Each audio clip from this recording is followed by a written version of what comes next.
David Henderson now, civil rights attorney, former prosecutor, CNBC contributor. David, you've said from the very early going, the only chance for Derek Chauvin is to show remorse, testify, and try to win over a juror. What do you think now?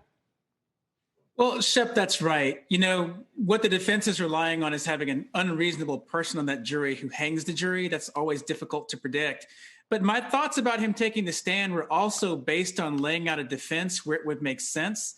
In light of the defense that they mounted, it probably made more sense to not call him to the stand, because if he's going to say something to the effect of, I did my job, I'd do it again, obviously that would sink his case altogether. Dr. Chauvin, a prosecution medical expert I mentioned, returned to the stand to rebut that testimony that George Floyd may have died of multiple causes. Do you believe he did enough to help the prosecution's argument?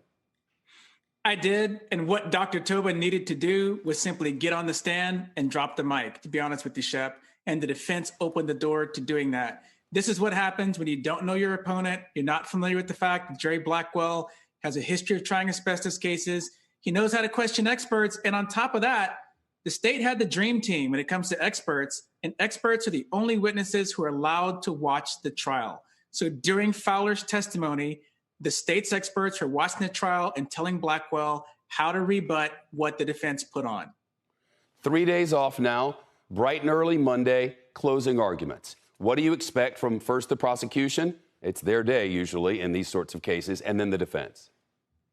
It's hard for us to keep it in mind, but I've got to remind everyone, the jury hasn't had the chance to deliberate yet. So whereas we've been having conversations about the case every day, this will be new for them come Monday. So the first thing the state has to do is remind them of everything they've heard over the past 3 weeks, primarily the video evidence.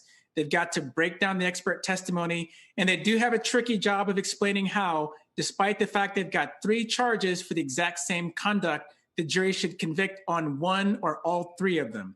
The defense just has to poke holes, and if they're intelligent about how they make their argument, they do have room to work at creating reasonable doubt for the jury. Quickly, got a prediction?